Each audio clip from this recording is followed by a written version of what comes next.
Hello guys, hope you all are doing well. So today we are going to discuss about the chapter 4th in which we will discuss about 4.2 motivation. तो इसमें mainly क्या कह रहा है हम ये समझेंगे। ठीक है ना। वैसे ज़्यादा चीज़ें इसमें पूछेगा नहीं, बस डेफिनेशन क्या है मोटिवेशन का हमें यही समझना है इसमें। तो सिंपल भाषा में कहे अगर हम कि मोटिवेशन क्या है, तो मोटिवेशन वो चीज़ें हैं जो हमें उकसाती है कोई चीज़ करने के लिए। ठीक है। अगर हमारे ज़रूरतें हैं, जैसे हमें पानी पीना है, ठीक है, तो हमें क्या चाहिए कि भाई अपने प्यास बुझाने के लिए पानी चाहिए। तो हमारी आवश्यकता है क्या, उसके लिए हमें कोई चीज़ चाहिए। ठीक है। अब हम बुक्स क्यों पढ़ते हैं? Reading a book to gain knowledge. तो नॉलेज प्राप्त करने के लिए हम बुक पढ़ते हैं। तो ये सब चीज़ें क्या हैं, ये सब चीज़ें हम मतलब क्यों लेते हैं? तो हमें कोई मोटिवेट करता है, अंदर से उकसाता है ये सब चीज़ें, और वही चीज़ है ना प्रेरणा जो है हमारी, उसी को हम मोटिवेशन कहते हैं। ठीक है ना। तो प्रेरणा को हिंदी में हम मतलब प्रेरणा को इंग्लिश में हम मोटिवेशन कहते हैं, और उसी को यहाँ बताया जा रहा है। ये हमारा मेनली क्या गाइडेंस मार्गदर्शन करता है, मेंटेन गोल ओरिएंटेड बिहेवियर होता है, and the process that initiates. ठीक है। तो मेनली हमें क्या करना है कि कोई चीज़ पाना है, ठीक है ना, और उस चीज़ को पाने के लिए जो हमें प्रेरणा मिलती है उसी को हम मोटिवेशन कहते हैं। Motivation is simply the reason for an action. अगर सिंपल भाषा में मोटिवेशन को अगर हम डिफ़ाइन करें तो मेनली हम कह सकते हैं कि किसी भी एक्शन के लिए रीज़न, कारण। ठीक है ना। पानी लेने के लिए क्या, पानी क्यों ले रहे हैं हम? क्योंकि हमें प्यास लगी है, कारण है। और which give purpose and direction to behaviour. और जो पर्पस उद्देश्य बताता है, पैदा करता है, और डायरेक्शन देता है हमारे बिहेवियर को। ठीक है। और वो हमें बताता है कि हमें इस तरीके से इस दिशा में बिहेव करना चाहिए। आगे समझ में। Why do you know the meaning and definition of motivation? More importantly do you know what do you need to know. और बाकी जो बहुत सारी चीज़ें यहाँ पे लिख रखा है इन्होंने। ठीक है ना। अब तो इतनी चीज़ें हमें जानने की ज़रूरत है कि डेफिनेशन क्या है मोटिवेशन का। तो सिंपल भाषा में ये भी कह सकते हैं कि ऐसी कोई भी चीज़, ठीक है ना, जो हमें उकसाती है कोई चीज़ करने के लिए, जो हमें प्रेरणा देती है, ठीक है ना, उसी को मोटिवेशन कहते हैं। The driving and pulling force which result in persistent behaviour directed toward particular goal.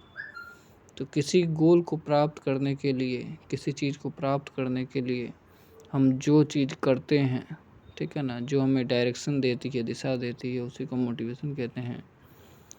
और बस यही है इसमें।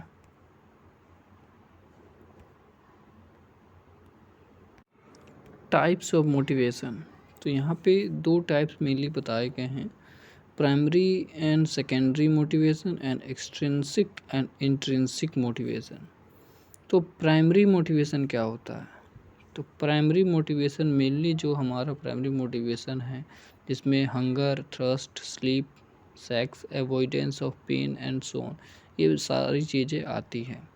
These mainly influence an individual behavior at a basic level. These needs are also related to the basic need for preservation of self. Mainly क्या है कि ये सारी चीज़ें इसमें आती हैं, ठीक है ना, जो क्या करती है कि ह्यूमन के बिहेवियर को इन्फ्लुएंस करती है, प्रभावित करती है बेसिक लेवल पे, उसी को हम कहते हैं। उसके बाद क्या सेकेंडरी लेवल क्या है? तो secondary level motivation can be term as learn motivation and these में differ from individual to individual. ये व्यक्ति से व्यक्ति मतलब अलग अलग हो सकती है, हर व्यक्ति में अलग अलग हो सकते हैं। ये कोई ज़रूरी नहीं है कि हर व्यक्ति का एक ही। प्राइमरी मोटिवेशन तो हर व्यक्ति का मेनली एक हो सकता है, लेकिन सेकेंडरी नहीं हो सकता है। they are also related to the priority and value of the individual. These will further touch upon under drive reduction theory. तो मेनली क्या है कि अलग अलग व्यक्ति का अलग अलग सेकेंडरी मोटिवेशन होता है, ठीक है ना। ये मेनली रिलेट करता है उसकी प्रायोरिटी, उसके वैल्यू पे, ठीक है, और बाकी जो चीज़ें हैं उस पे डिपेंड करता है ये। तो यहाँ पे यही कहा जा रहा है कि जो प्राइमरी मोटिवेशन होता है वो सीखा हुआ नहीं होता है, unlearn and common to both animal and human. And जो सेकेंडरी मोटिवेशन है वो लर्न होता है मोटिव, और एनिमल टू एनिमल डिफरेंट होता है, पर्सन टू पर्सन डिफरेंट होता है। तो हम यहाँ पे कह सकते हैं कि दोनों में क्या डिफरेंस है, एक है जो हमने सीखा है और एक है जो हमने सीखा नहीं है। तो जो पहला है प्राइमरी मोटिवेशन, उसको हमने कभी सीखा नहीं है, वो सबके पास है और सबका कॉमन है, ठीक है ना। और सेकेंडरी जो है वो हमने सीखा हुआ है, ठीक है, और सबका कॉमन नहीं होता इसमें। तो यहाँ तक आपको समझ में आ गया होगा। इसके बाद हम डिस्कस करेंगे जो ये है इंट्रिंसिक एंड एक्सट्रिंसिक मोटिवेशन जो होता है। तो इसमें मेनली क्या होता है कि एक्सट्रिंसिक में जो है आपका अंदर का जो होता है मोटिवेशन, जैसे आप कह सकते हैं कि intrinsic motivation comes from with in and extrinsic motivation arise from outside. तो इंट्रिंसिक मोटिवेशन हमारे अंदर से ही पैदा होता है, ठीक है ना, हमारे अंदर ही जो होता है, हम खुद के लिए जो करते हैं अपने सेटिस्फेक्शन के लिए, ठीक है। और जो एक्सट्रिंसिक मोटिवेशन है वो हम कोई रिवॉर्ड पाने के लिए जब करते हैं तब ये ऐसा मोटिवेशन राइज होता है, ठीक है ना। तो हम यहाँ पे हम एग्जांपल लेते हैं कि इंट्रिंसिक मोटिवेशन एक्सट्रिंसिक मोटिवेशन का क्या क्या एग्जांपल है। तो अगर एक हम एग्जांपल लें इंट्रिंसिक मोटिवेशन का, कि जैसे हम रनिंग के लिए जा रहे हैं, ठीक है ना।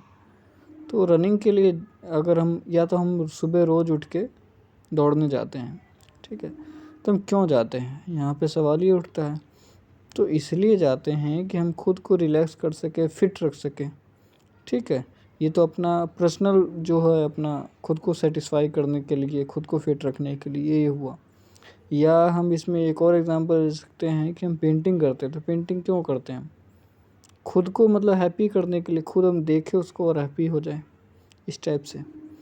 उसके बाद एक्सट्रिंसिक मोटिवेशन क्या होता है।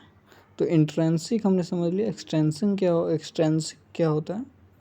एक्सट्रिंसिक में हम कह सकते हैं कि जैसे अगर हम रनिंग के लिए जाते हैं रोज़, और इससे हम कंपटीशन में, मतलब कंपटीशन के लिए रनिंग कर रहे हैं हम, ठीक है ना।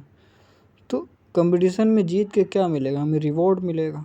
तो उस रिवॉर्ड के लिए हम रनिंग कर रहे हैं यहाँ पे, ठीक है ना। पेंटिंग हम कर रहे हैं मान लेते हैं, तो पेंटिंग हम पहले क्या क्यों कर रहे थे, खुद को शांत करने के लिए। अभी क्या कर रहे हैं, बेचने के लिए, उससे पैसे लेने के लिए। तो ये बाहरी मोटिवेशन है और ये अंदर का मोटिवेशन।